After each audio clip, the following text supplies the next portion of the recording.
Good evening and welcome to the Monday, June 24th, Maplewood City Council Manager Workshop. City Clerk Sint, would you do our roll call for us, please? Councilmember Cave. Here. Councilmember Juniman. Here. Councilmember Lee. Present. Councilmember Villavicencio. Here. Mayor Abrams. I'm here as well. Thank you very much. Council members, is there a motion to approve our agenda for tonight? So move. Second. Lee, seconded by Cave, the motion to approve the agenda. Is there any further discussion?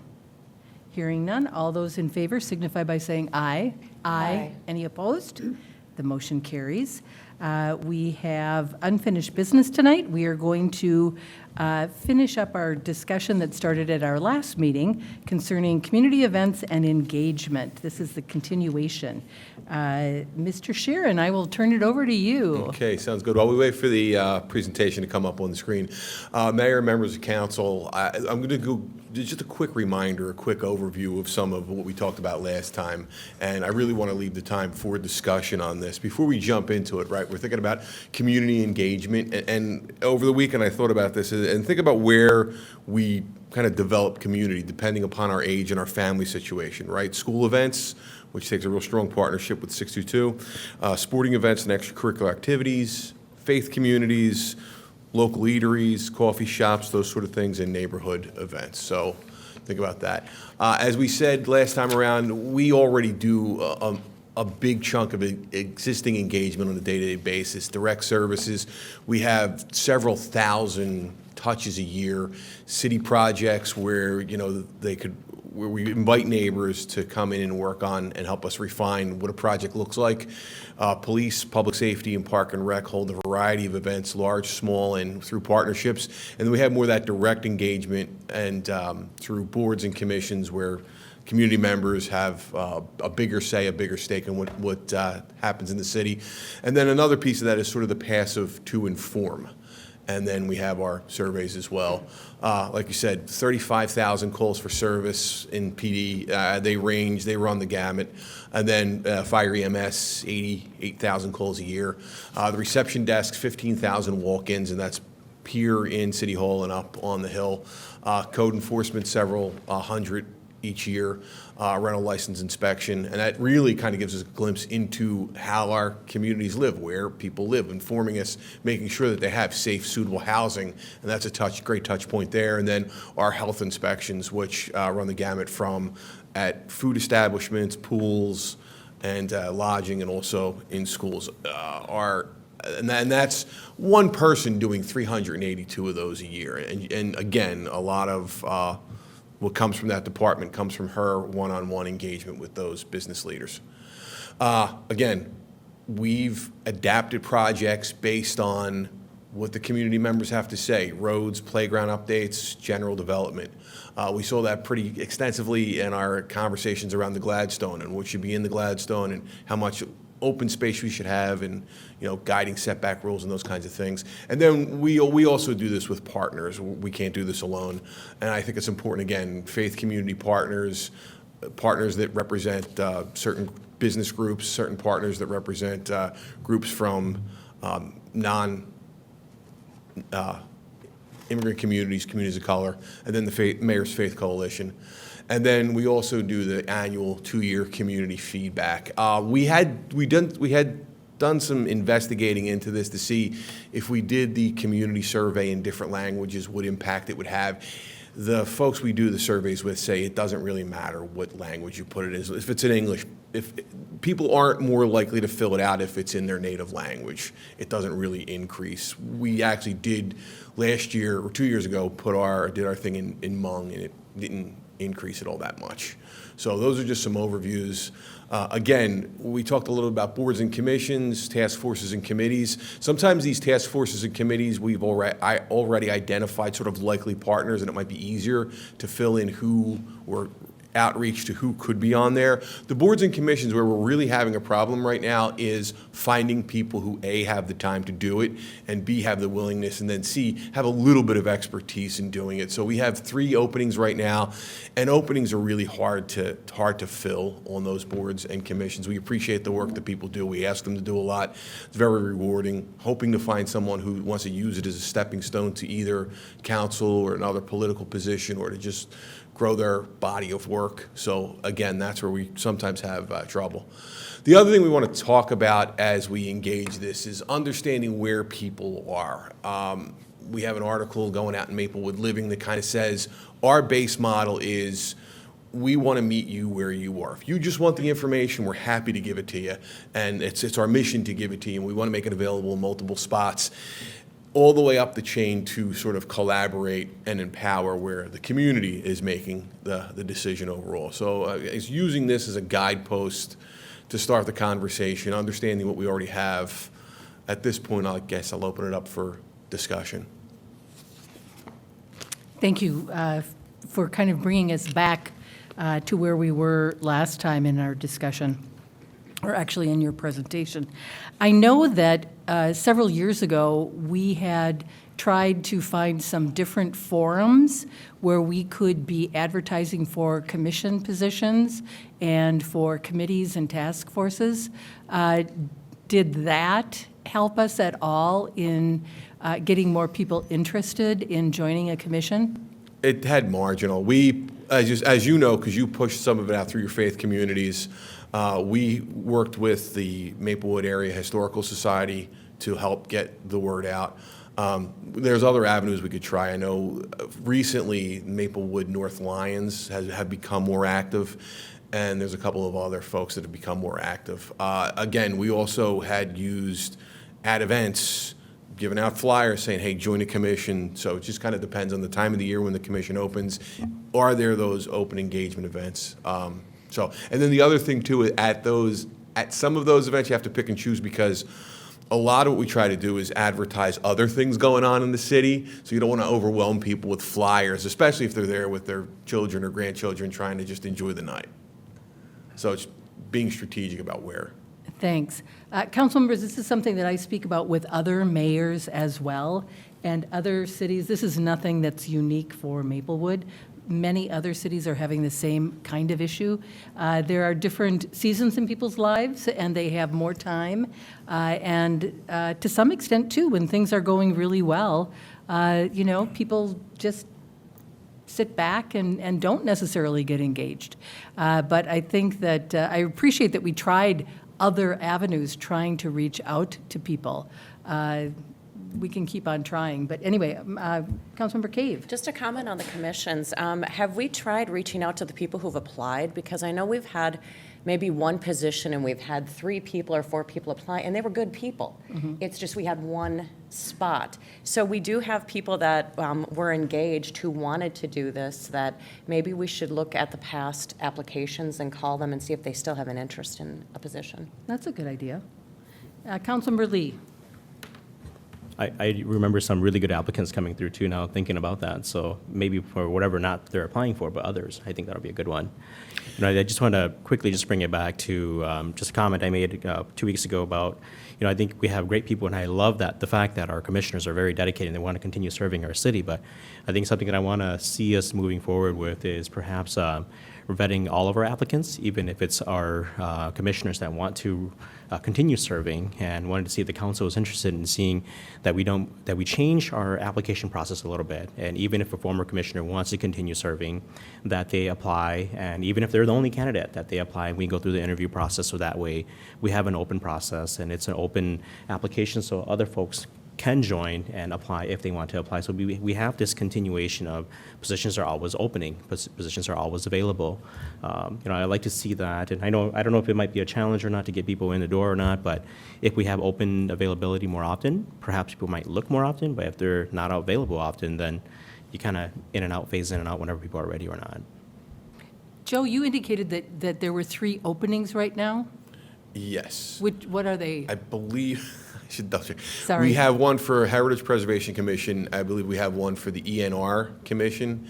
I believe we have one for I have to double check. It's either planning or park board. Okay, It's in Maplewood Living both this month and it'll be in next month. okay. Council members, your thoughts? Councilmember Juniman. Excuse me. We've done assorted things in the past, many different things. And we actually have tried what Chonberry suggested, and people don't really want to be re-interviewed.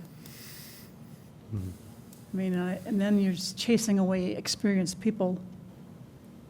And the attitude they thought that said was, we'd rather have somebody else than you. And so you have to be careful what you do and how you present it. And then there's some commissions, you have to have a certain number of people with a certain amount of expertise in an area, like design review. And so if they're good at what they do and they want to keep serving, and we have a hard time recruiting people, it's kind of not something I would want to do, is to chase them away. Let me ask you this, that when the city did it before, I don't remember that happening since I've been on the council. I don't know, It's a long Councilmember time Cave, ago. if that happened when you were on. Were people actually offended, maybe, that they had to reapply for Yes, a commission position? something they were doing, Okay. because after all, they are volunteering their time to do it. Councilmember Cave. I can't remember if I was or not, but Okay. I know, but I just know the planning and the design review. I know that they had people that we had to have specialties kind of in, and so I remember something about we got to keep the person with longevity, but it's kind of touchy because not every commission's like that. Right. So I know you have to almost blanket the commissions, either do it or you don't do it. Yeah, I don't, It's a tough one. yeah. Councilmember Villavicencio. So along the lines of what we were talking about a couple weeks ago, I mentioned about the senior thing, and Councilmember Juniman and actually backed me up. She agreed with me, and she was saying that maybe like some sort of like senior youth mentorship of collaboration with the city, obviously kind of taking the not the reins, but I can't think of the word I'm looking for. But anyhow, I just think that we have a lot of great wisdom in our seniors in Maplewood, and we should use that to collaborate with our youth.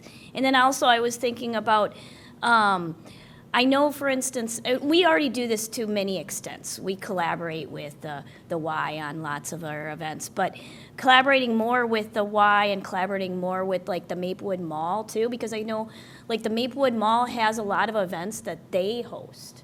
Like they did a Father's Day thing, they do, all the holidays, they do events at the mall. And I just think it would be cool to collaborate more with them on events and make them also city, and it can be private and public events doing different things. And I think that would also introduce people that come to the mall maybe into what the city is doing, so. Councilmember Lee. Thanks for all the feedback and everything. I think one of my pieces, when and as I mentioned, I appreciate all of our commissioners, but when I read some of the applications of some of our reappointed commissioners, I feel like there's just not enough meat in the bone on some of our applications. And I think that's a piece of it where, for me, how do we create a competitive process here in our city to recruit other people? And I know it may seem like we're chasing away folks, but I think that's the expectation that we want to set for our community and for folks that are going to be on our commission, is that we want the best and the best to be on our commission, to be helping the council make decisions. And if commissioners need help with applications, we're here to help support them. But I think that's the expectation that we want to be able to set as a council, not just for our commissions, but I think for our entire city, that we're vetting, and we're looking at every possible candidate possible that can add and contribute to our city. So that's really kind of where I wanted to go, and wanted us to try just something different to create an environment of competition so we can bring the best of the best people here in our city. Let me ask you this, is the question then the application itself that we're not, if you're talking about not having enough meat on the bone, is that we need to do something more with our application in terms of asking more substantive questions? Or, I mean, I'm trying to understand what it is that you're suggesting. No, I don't think it's that. It's, when you know that you're going to be automatically reappointed anyway, there's really no effort in putting some real effort into filling out the application, providing details for the council, for the community to see. And I think that's a piece of it where if you're going to apply for a position to be on the commission, yes, we're having a hard time trying to find commissioners right now, but I think for me, for a certain time before I got on the council, I wanted to join the planning commission, but when positions were opening, it's during times that I wasn't available, and when I was available, it was filled. So it's just that piece where if we have this culture of having positions available all the time, even if it's folks who are still interested in reapplying, I think it's having that culture like, oh, positions are always available. If I'm available, I'm going to apply. So it's just this process of vetting that I want to be able to have us explore a little bit more. Can you think of any other places where we should be advertising or reaching out? I know that when I go to groups, I routinely, and I would hope council members do the same thing, would invite people to apply or to check the website and see what kind of commission vacancy there might be, and encourage them to take a look at something. And, quite frankly, not all of the commissions are going to be appealing to everybody. So you've got to find something that you're passionate about. Councilmember Cave, were you next? Okay. Just a quick one on that. Is it possibly something that, do we have a limit on how many people can only be on a commission and we can never expand that? Or is that something that? Yes, certain, just for clarification, Mayor and Council, certain have a statutory authority. So certain commissions were authorized for up to either 5 or up to 7. So I know the Heritage Preservation Commission, which I serve as liaison for, we're authorized for up to 7. And we're in the same boat as some of the others, and ours aren't guided by the city. Ours are guided by the State Department of Administration that says we have to have an historian, an archaeologist, and one other, I forget what the other and an architect, an historic architect. And so, historian, an architect, an archaeologist, and folks like that to find in a community like ours. We're fortunate now that we have one of each. Yeah. And I think we just got lucky with the archaeologist, but that's some of the on that particular commission. Yeah, I just think it might be something we look at. For the other ones, maybe they have 5 and we do need to up to 7 too. I mean, we should be a little flexible. If we have the room for it and we have people that are applying for something that really want to get in. Councilmember Juniman. That sounds good, but we are having a hard time filling what we have, and I can tell you from the ENR, we have a lot of times when we don't have a quorum. Yeah, we had to cancel an ENR meeting last week because we didn't have a quorum. So, people have to be serious about it. It can't just sound good. That's part of it. And one of the things we could do, I think, if you're asking people to re-up, instead of having them apply like they did at the beginning, that's where you have questions that are targeted at the commission they're on and have them tell you what's been going on since they've been on the commission. And also what they would like to see going forward. Right. So you could, that way they would have to dig in and come across with some information to tell you what's in their plans. I like that idea. Councilmember Villavicencio. I also like what Councilmember Juniman said, but what I was first going to say is, Councilmember Lee, when you first said this, I was kind of feeling like everyone else, like, oh, I don't know if I agree with that all the way because I know how challenging it has been for us to fill those spots. But then I was thinking about like other positions in government that you sit on commissions and boards, and there usually is a re-application process. And I think what that does is it reminds you of the seriousness of the position. Instead of just thinking that you're always just going to get pushed through if someone's been on for a long time. But maybe there's a way to, like a reapplication process that wouldn't be like the original application, like maybe a couple questions just to remind folks of why they're on that commission or something. I like that idea. Yep. Council members, I see Councilmember Cave, you agree with that idea about changing the reapplication form for people so that it wouldn't necessarily be automatic, but it would be meatier. process to it. There would be more substantive information that we would be asking them for because they've served on the commission for a time and they are more aware. Does that sound like, Councilmember Lee, what do you think of that? I'm okay with that, trying that process to see what that's going to look like. So just want to change it up a little bit. I think that's a good way to look into it. And I think council members too, I would encourage you, as you're out there in the community, to talk to people and ask them about joining commissions and task forces and anything else, any other committees that we may have. I want to throw something out there since we're talking about engagement. We are going to be doing some emergency planning with the city in August or September. Is that right, Mr. Sable? August? Thank you, Mayor. Second meeting in August. Okay, so we'll be going through some emergency training, planning, looking at all of that. I know when I had the last meeting with our faith leadership, Chief Beardeman was there and City Manager Sable was there, talking with the faith community about how they might partner with the city in the event that we are having some type of an emergency. And the faith community, I think, was very, very receptive to that. And we got into some of the nitty-gritty things about, if we have a really big storm and there are lots of trees down that are blocking the roads, our Public Works Department is going to be out there. Well, they may need a place to stage all of the trees that they're taking down. And so some of our faith community, some of our places of worship have large parking lots. And so some of them are more than willing to, say, come on and use our parking lot and drop the trees here, go out and get more, and then you can take care of all of the trees later on. Or even if there was an emergency, this Chief Beardeman had a really good idea. If we have a police emergency, it's in the middle of the night, possibly opening up one of our places of worship to serve as a restroom and to get coffee and kind of a staging place where people can take a break because they need to do that. And so the faith community was very receptive. And what I tried to do is take a look at who are we missing?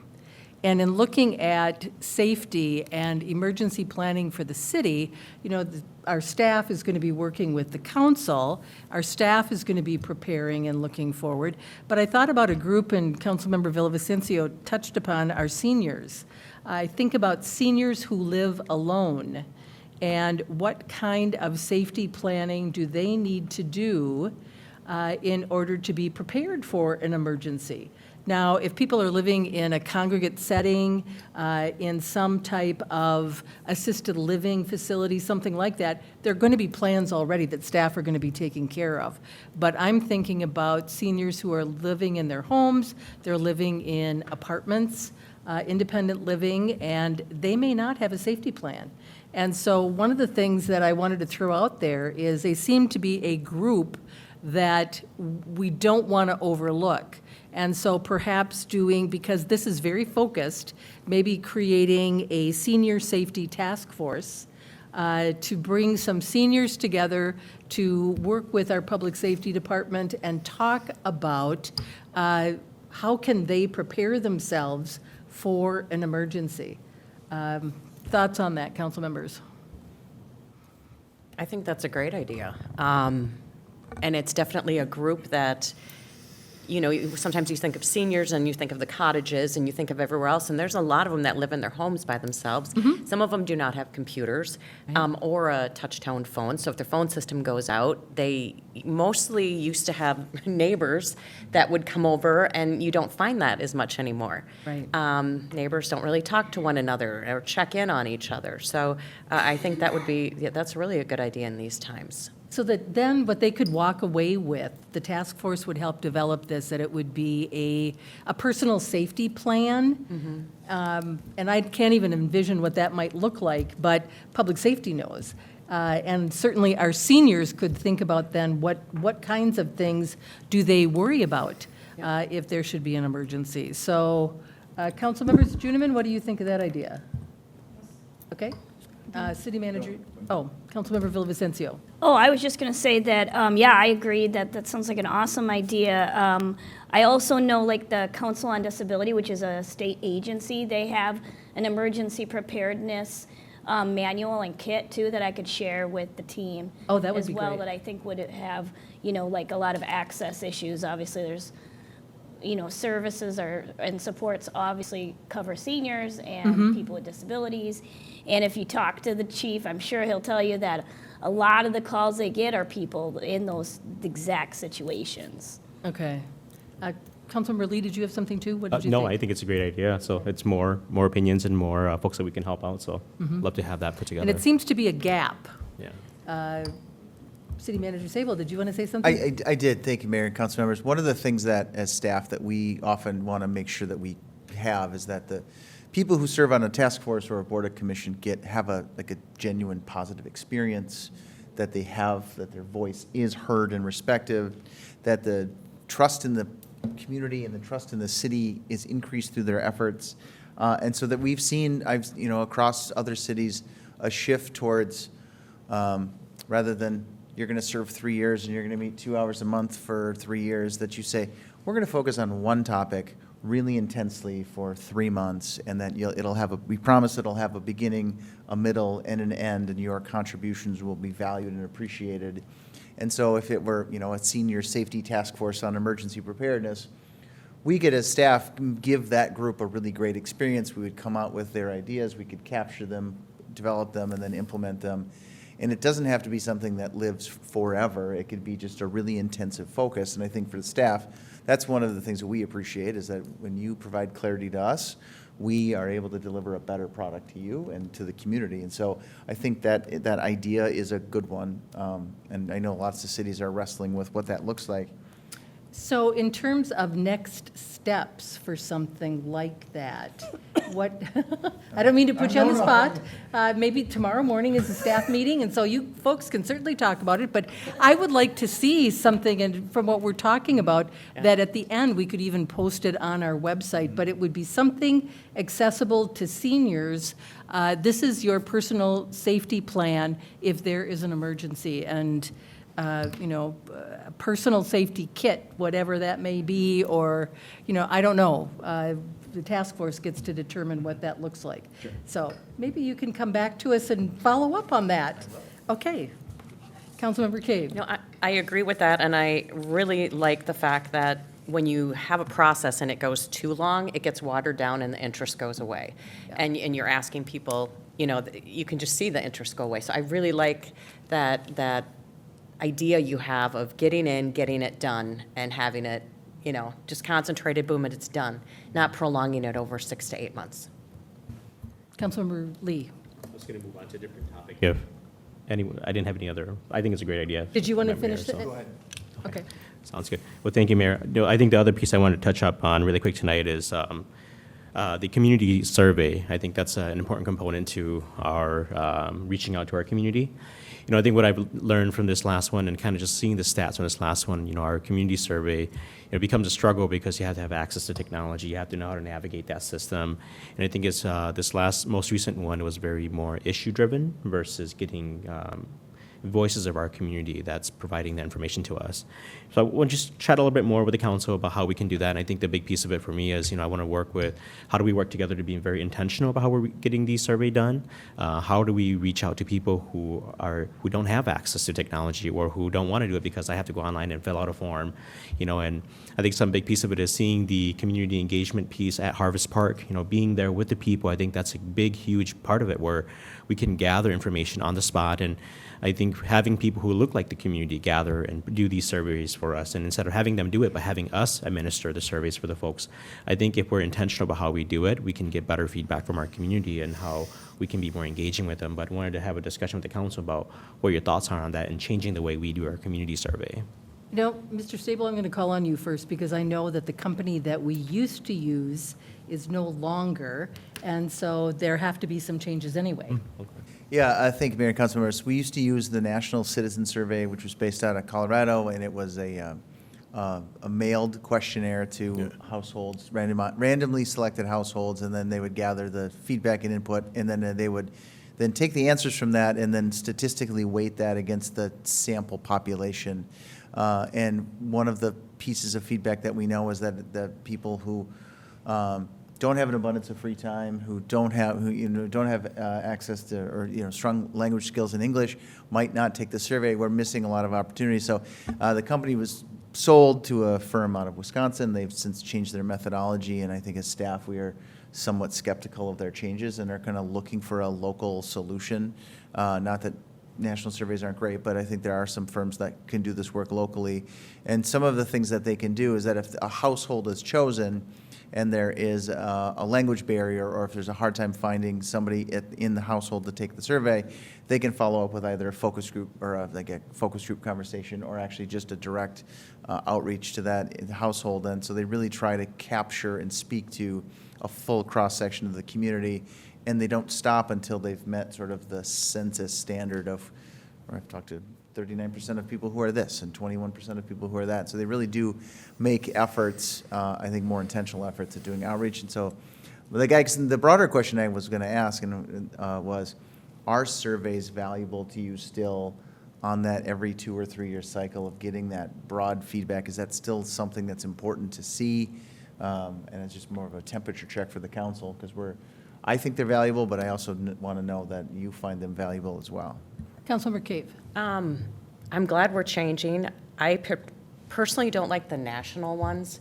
I think our community is very, I think Maplewood's a very wonderful community. I think it's got a lot to offer, and when you do a national one, I think it blankets everything like every other city, and we're not like every other city. So when we want to find out things about our city, I think it's too broad, and I think we need something more tailored. And I do like the fact that if we're going to go to all these outreach events, maybe we have a booth there that people can fill out a quick survey. We don't have to make something extensive and long. It gives somebody a chance to answer 5 questions. And just let's get a flavor out there, because if they see that it's not that big and they're gonna come and answer something, their input's gonna be more effective than if they have pages of stuff to go through. So I think personally the national one is just, that's too much. It doesn't really do anything for us, I feel. So it sounds to me, we've got one more agenda item that we want to get to tonight. So it seems. She's going to have to say it in 25 words or less at the rate we're going. Pardon me? She's going to have to do it in 25 words or less at the rate we're going. Yeah, so and we do have to get to that. So we at least have, maybe the next time we can talk about at least what kind of a concept do you have to create the senior task force? And also in terms of who might do a survey, what might that look like, and how we can make sure that we are getting that information from, as broad a range as we can so that we really, I think surveys can be very, very helpful, because then you've got a standard. You can look back at the previous year or 2 years ago. There's some value to that, but I agree that we can do this. I think we can do it in a better way. So, council members, we're going to move on. Residential trash and recycling contract extension. Sean, you are going to present this to us. Thank you, Madam Mayor, members of the council, for time essence, I'll just jump to this slide, which goes into the comparisons. Right now, we're talking about Republic Services, our contracted trash hauler, and Tennis Sanitation, our contracted residential recycling hauler. Their contract ends June 2025, so in about a year. And the city is considering negotiating a 2-year contract for an extension with both of those haulers who have been receptive to this extension. And we're working with Foth Infrastructure and Environment, who is the county's solid waste consultant, and it's a free service to the city as part of our recycling score grant. And they did this comparison, and it's more detailed in your staff report, but this outlines 6 cities in the county that also have some form of organized collection.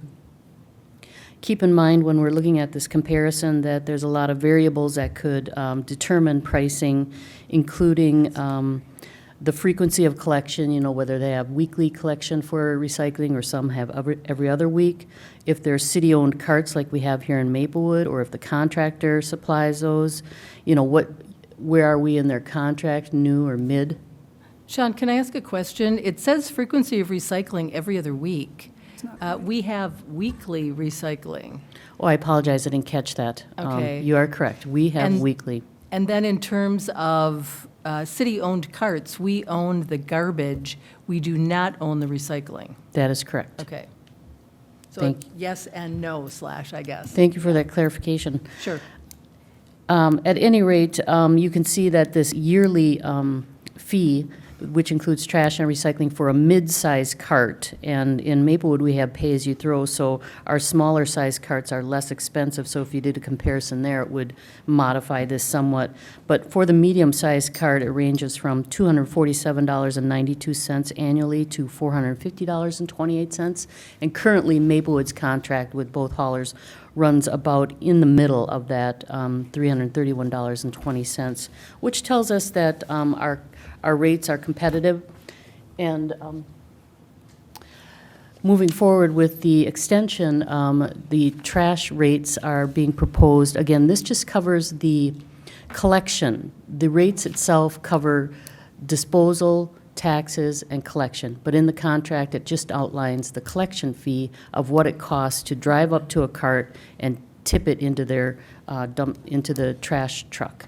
So right now, the current contract was $740 to $901 a month on all cart sizes, and they propose to extend that rate for the remainder of the 2025, July to December, so that's a bonus for us, and then increasing slightly, as you can see there, to $9.93.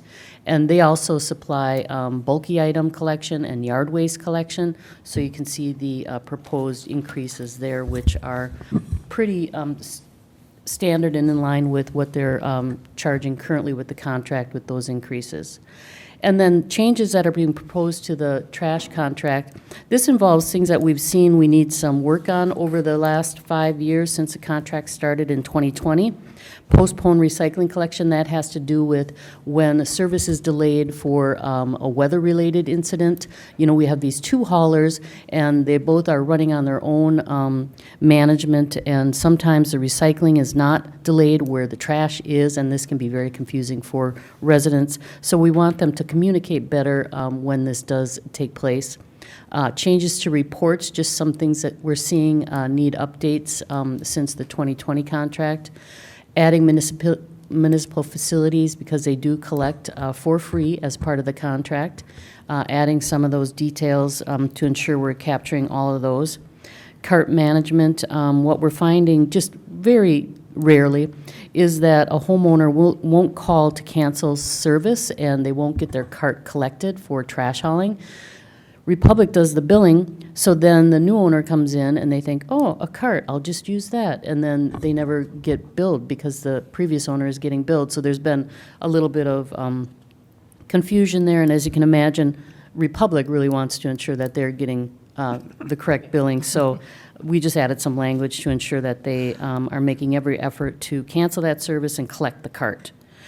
Food scraps pickup program, as you know, the county has rolled out the food scraps curbside collection and Republic Services is participating in that, like all the other haulers in the county, so adding some language there.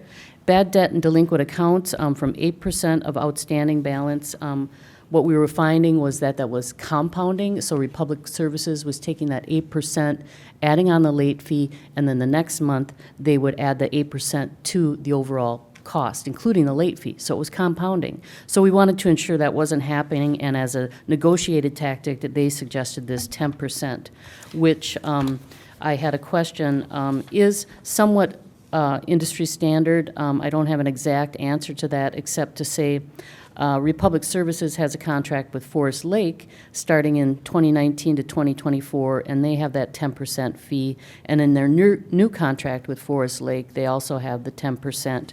Back in 2020, when we proposed the 8%, I was part of that team to do that, and the consultant said that was industry standard at the time, but we didn't have that clear language. Okay.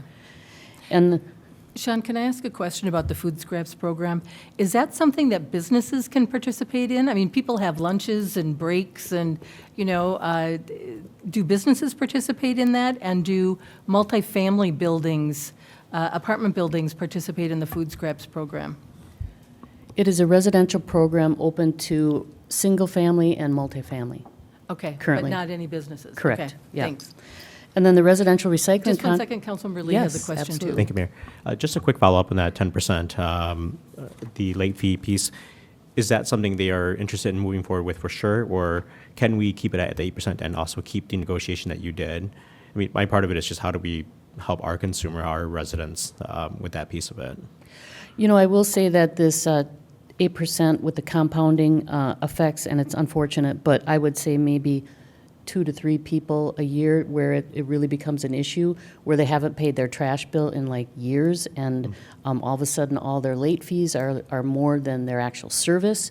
So I was struggling with that for a while, and with Republic Services' interpretation of how they're adding that late fee. And so in this contract negotiations, we said, well, we're going to clarify that language, and they came back with that 10%. Well, we'll clarify the language if you give us this 10% rather than 8%. So that's what they're proposing currently in this 2-year. Okay. Okay. Do you have another question? No, I'm just interested in seeing if we can push back with the 8% and the clarification. I mean, I think we owe it to our constituents to clarify that for our constituents, and then also keeping our rates reasonable. I mean, if it's not industry standard anywhere, it doesn't make any sense to me why we should raise that piece of it. So maybe if it's industry standard, I can argue for it, but if it's not, then prefer to keep it at that rate. But I don't know what the council's thought on it is. Councilor, well, I mean, I'm fine with the 10% as long as it is not compounding. With that clarification, I mean, the cost goes up. They're trying to, collect fees for services. And so if it's the industry standard, then I don't know what we can argue about for that. It was challenging because there's not a lot of examples of the trash hauler doing the billing. In most organized systems, the city is doing the billing as part of the That's true. utility billing. Right. And so you don't have that overhead of Republic Services attempting to collect that Yeah. fee.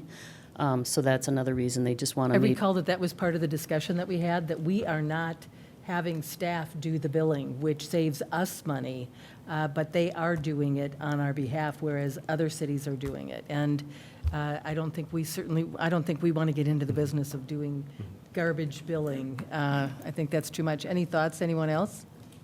We could check, I suppose if anyone else has a situation like ours, but certainly the people from Foth should have an idea about if 10% is realistic or not. And I'm with the mayor. I'm okay with 10 as long as we can negotiate the language. I did pose that question to Foth this afternoon, and they're not working on any examples of Ramsey County contracts where there's that language, because again, most of the cities are doing the billing. Yeah. Well, I'm okay with the 10 as long as we can negotiate the language. I am too. Council members? Yeah, I would agree. I definitely want the language, and you're right, we're not doing the billing, that saves us, but I think we owe it to, our community to get the language down. Right, to get that clarification, because that's a big benefit for us, for our residents. Yeah. Yeah. And we really won't have this issue if Republic Services continues to supply us with the delinquent accounts that are 3 months or older. That way, they're being assessed to the property, you know, in a timely manner. Where, like in St. Paul, right now in their consortium system, they do the assessments quarterly. Here, we do it yearly, so those bills can add up for a year. And what we are seeing in some of the instances is they were like 3 years, and you're like, well, why didn't you, you know, submit this to the city? And so there was some misses there. And I think if we're consistent with making sure they're submitting those assessments in a timely fashion, we won't have that large charge. Okay. Moving on, the contract with Tennis Sanitation. Current contract is $4 to $5.25, and that's what the contractor charges the city. The city turns around and adds that fee onto the resident's water bill at a slightly increased rate to cover our budget needs, such as staff and so forth. So right now, I think it's like $5.97 per household per month that residents are paying. But the extended contract, again, getting that benefit of continuing $5.25 from July until the end of December in 2025, and then those 2 increases for the rest of the contract. And then not as many changes here, but similar, again, working with the trash hauler when those service delays happen, making sure that we're getting consistent messaging, because only the trash hauler right now has the capability of doing the call 'em all notifications. So making sure that if they delay their service and Tennis doesn't delay recycling, that when they're calling them all, they say that only the trash is delayed, you know, making sure that's real consistent to our residents. They do some follow-up with our multi-dwelling units. It's just a reporting system, so just kind of changing some timing on that to meet with the annual report. And then again, clarifying some of the things that we'd like to see in the reports, and then clearing up the municipal facilities since we have had some changes in that. So with that, staff is recommending this 2-year residential trash and recycling contract extension. You know, we feel that we're getting competitive pricing, and this 2 years carries that competitive pricing on. And then, of course, having continued efficient solid waste management system, you know, we're seeing good service, convenience of weekly collection, and thank you for clarifying that, both trash and recycling. You know, we have the variety of cart sizes for our trash and value-added solid waste options such as the spring cleanup, the city municipalities being collected, all for free as part of the overall contract. And I know there were a few other questions. We don't have a lot of time, but I do have answers to those if you have a moment. So thank Okay. you. Were there questions that the council submitted to you? Apparently. Okay. You know, we can go a couple of minutes over to get those answered. I have to say that, council members, I have been on the council since I think I was not here to vote on unified trash, but I came afterwards, and I have to say that each and every time that we have renegotiated the garbage and recycling contracts, we have always had great results in terms of the contracts that we have. All you have to do is take a look at all of the add-ons that we have. We're not doing our own billing. We have, I think, right now, we've got a great system that seems to be working very, very well. And I can understand those residents in St. Paul. They're paying $120 more a year than we are in Maplewood, and they're complaining about not getting, you know, trash pickup when it snows. We don't have that. And so I myself think that these extensions make all sorts of sense. This is a really great way to go, I think. Do you want to maybe, Councilmember Lee, were there any questions that you had asked, I think, that you wanted answers to in specifics? I did, but Okay. I want to make sure Council Gentleman gets hers in before. Okay. Mine wasn't a question, it was a comment similar to the mayor's, that I think the extensions make sense. And for one thing, when you go out for an RFP, it costs money to do RFPs. And then you have to have a committee put together to go through all this one more time. This way, we get to have Sean do all the work one more time. We're getting bang for our buck, that's all I have to say. She works really hard at this, and I appreciate the extra work to put this together, but I I have no objection to an extension. Thanks. Councilmember Lee. Thank you, Mayor, and thanks to Councilmember Juniman and Mayor for the historical context.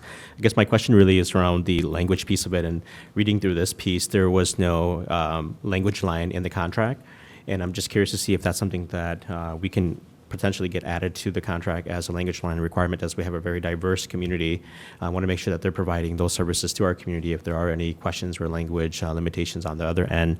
And the other piece of it was the educational flyers, if that can also be translated into documents. It doesn't necessarily have to be sent out to the residents, but to have that available if any particular residence has that as a requirement. So wanted to see if that's something that we can get added to the contract. So. Ms. Fidwell? In regard to that, I did contact Republic Services to see if they had this ability to translate. And right now, only when it's like an escalation. So if you were to call about setting up service, their customer service reps don't, have the ability to translate. But if you were to, have some issues with your bill and you're getting kind of frustrated and you went on to a supervisor or something, they do have that ability. They have some additional language speaking staff that can handle that.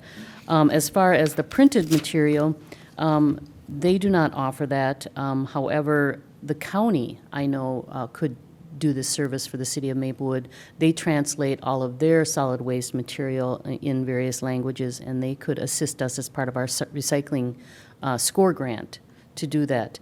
And I did ask Republic Services, was that something you could offer, both in Hmong and perhaps Spanish, as far as when you're getting customer calls. And they've had this request from other cities, and they mentioned, the amount of cost it would be, in addition to have that service always on hand for these, initial customer service calls. So it's not something we had discussed for this extension, but again, it's something that we should look at in our RFP when we go out for that, which we'll have to start that process, looking at what the RFP language will have for a future contract beginning 2027. But certainly we can work on the printed language at this time. Councilmember Villavicencio.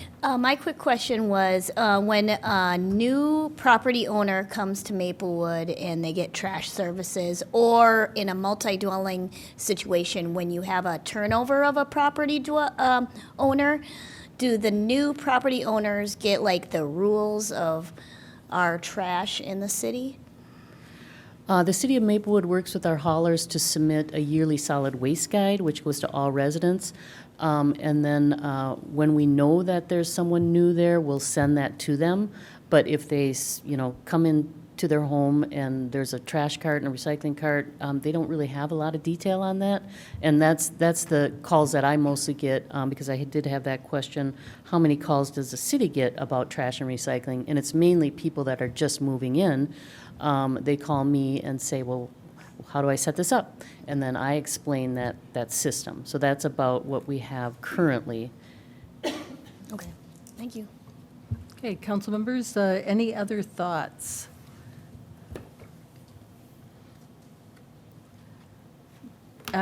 City Manager Sable. Yeah, thank you, Mayor. I think we, Sean and Steve and I will connect tomorrow and based on some of the feedback and the comments that we've got today. And I think that the intent is to bring this contract extension to a full vote to a future council meeting. Okay, thank you very much.